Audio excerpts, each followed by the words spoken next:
শিক্ষা প্রতিষ্ঠানে কর্মরত এমপিওভুক্ত শিক্ষক কর্মচারীদের বাড়ি ভাড়া বিষয়ক যে সম্মতিটা আমরা পেয়েছি সেটার কন্টেন্টটা আপনাদের অবগতির জন্য আমি একটু বলছি। যে হারটা নির্ধারণ করার বিষয়ে অর্থ বিভাগ সম্মতি দিয়েছে সেটা হলো 1 নভেম্বর 2025 তারিখ হতে মূল বেতনের 7.5% হারে সর্বনিম্ন 2000 টাকা এবং 1 জুলাই 2026 তারিখ হতে উক্ত 7.5% অতিরিক্ত আরও 7.5% অর্থাৎ মূল বেতনের সর্বমোট 15% হারে সর্বনিম্ন 2000 টাকা নির্ধারণ করা হয়েছে। এই সম্মতিটা পেয়েছি। আর যেগুলো প্রথাগত যেসব শর্ত থাকে সেই শর্তগুলো এই সম্মতি বিষয়ক স্মারকে উল্লেখিত আছে।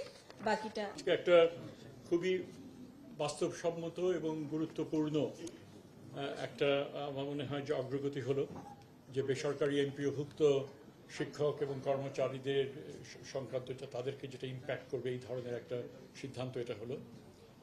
এবং আমি এই মন্ত্রণালয়ের দায়িত্বপ্রাপ্ত যেদিন থেকে হয়েছিলাম সেই দিন থেকে শুরু করে সবসময়ই আমি যেই কথাটা বলে এসেছি সেটা হচ্ছে যে শিক্ষকরা মানে গুরুত্বপূর্ণ ভূমিকা আমাদের দেশ গঠনে তারা ভূমিকা রাখছেন এবং এটাকে অস্বীকার করা যায় না যে তাদের যে বেতন কাঠামো এবং অন্যান্য সুযোগ সুবিধাদি সেটা যথেষ্ট রকমভাবে কম এবং আমরা এবং সেই বিষয়ে আমরা সচেষ্ট হব এবং থাকব যতটুকু সম্ভব এটা করা।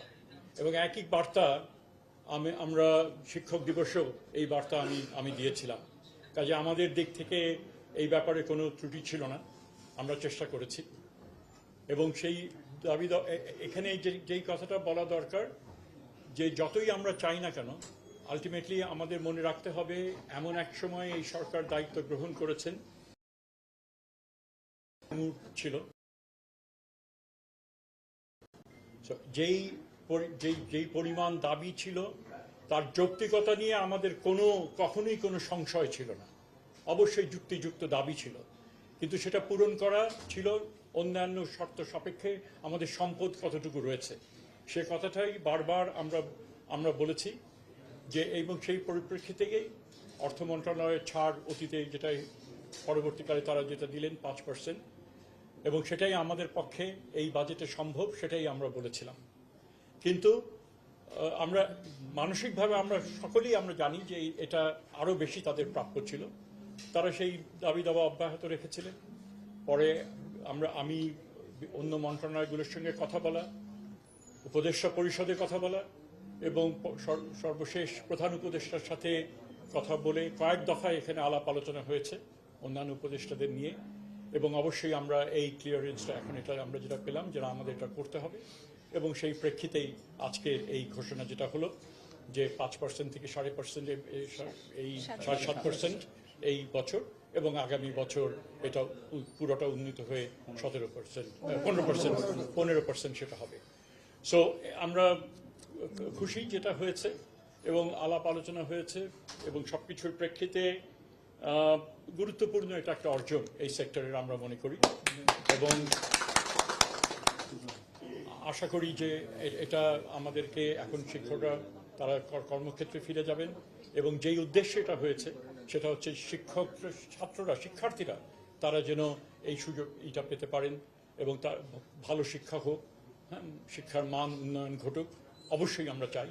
এবং আমরা আশা করি পরবর্তীকালে সরকার যারা গঠন করবেন এই যে ধারাবাহিকতা এই প্রেক্ষিতে শিক্ষার্থী আরও উত্তরোত্তর তারা অন্যান্য সুযোগ সুবিধাও তারা এটা দিতে তারা অপারগ হবেন না এবং এই ধারাবাহিকতা তারা বজায় রাখবেন। আমি এটুকুই বলছি। আমরা অবশ্যই মনে করি এর প্রেক্ষিতে শিক্ষকদের ফিরে না যাবার কোনো কারণ নাই, কিন্তু যেহেতু তাদের প্রতিনিধিরা এখানে আছেন এটা কথাটা বোধহয় তাদের কাছ থেকে শোনাটাই ভালো হবে। আসসালামু আলাইকুম রহমতুল্লাহ। আমি অধ্যক্ষ দেলোয়ার হোসেন আজিজি, সদস্য সচিব এমপিওভুক্ত শিক্ষা জাতীয়করণ প্রত্যাশী জোট, সভাপতি বাংলাদেশ মাদ্রাসা শিক্ষক কর্মচারী ফোরাম, অধ্যক্ষ কাতলাসিন কাদিরিয়া কামিল মাদ্রাসা। আমাদের আজকের এই আলোচনা সভায় উপস্থিত আমাদের অভিভাবক, আমাদের শিক্ষা উপদেষ্টা স্যার, সচিব স্যাররা এখানে আছেন, পদস্থ কর্মকর্তারা মন্ত্রণালয়ের, গোয়েন্দা সংস্থার বিভিন্ন সদস্যরা আছেন পদস্থ এবং আইন শৃঙ্খলার বিভিন্ন বাহিনীর আছেন সদস্যরা, মিডিয়ার ভাইয়েরা এবং আমাদের সহযোদ্ধারা। আসসালামু আলাইকুম রহমতুল্লাহ।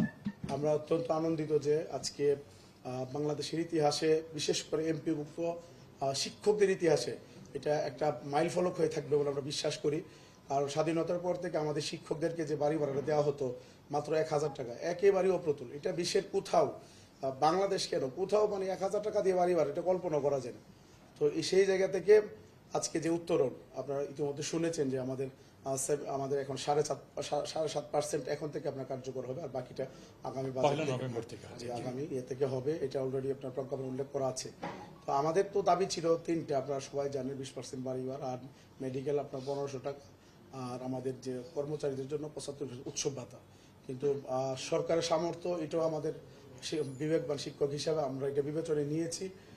আমাদের সাথে সরকারের পক্ষ থেকে যারা আলোচনা করেছেন, ওনারা অনুরোধ করেছেন, ওনারাও কিছুটা এগিয়ে এসেছেন, আমরাও এগিয়ে এসেছি। সব মিলে আমরা একটা সুন্দর সমাধান হয়েছে। আমরা 6 লক্ষাধিক শিক্ষক পরিবারের পক্ষ থেকে আমাদের অভিভাবক, মাননীয় শিক্ষা উপদেষ্টা স্যার এবং সচিব স্যার যারা আছেন, এবং মাননীয় প্রধান উপদেষ্টা স্যার, অর্থ উপদেষ্টা স্যার সহ যারা আছেন, আমরা তাদেরকে আমাদের পক্ষ থেকে আমরা ধন্যবাদ জানাচ্ছি। আমরা জানি স্যার অনেক কষ্ট করেছেন আমাদের এই বিষয়গুলো নিয়ে, আর আন্দোলন না করলে আসলে স্যারের পক্ষেও এটা কিন্তু মন্ত্রণালয় দিয়ে বের করে আনা খুব কঠিন হইতো। আমরা প্রেশার ক্রিয়েট করার কারণে স্যারের পক্ষে সহজ হয়েছে, সরকারের পক্ষ থেকে হয়তো এটা বের করে আনা। তো আমরা বিশ্বাস করি এমপিওভুক্ত শিক্ষা যতদিন থাকবে, স্যারের নামটা ঘুরে ফিরে আসবে যে এমপিভুক্ত শিক্ষকরা 55 বছর পরে প্রথমবারের মতো পার্সেন্ট আকারে বাড়ি ভাড়া পেয়েছে স্যারের মাধ্যমে। আমরা বিশ্বাস করি স্যার এবং স্যারের টিম যারা আছেন, ওনাদের কথাগুলো হয়তো ঘুরে ফিরে আসবে। আমরা হয়তো একসময় স্মৃতিচারণ করব যে আমরা এইভাবে মিটিং করেছিলাম, কারা কারা ছিল, হয়তো আমরা এগুলো স্মৃতিচারণ এক সময় করবো। তো আমি স্যারকে আমরা অনেক কষ্ট করছি, এটাও স্যারও বলছেন, আমাদের অসহনীয় কষ্ট করছি। কারণ শহীদ মিনারের মতো জায়গায় একেবারে খোলা, আপনার ওখানে দাঁড়ায় থাকা যে কি কষ্টের, এটা সাংবাদিক ভাইরা আপনারা নিজেরাও ছিলেন।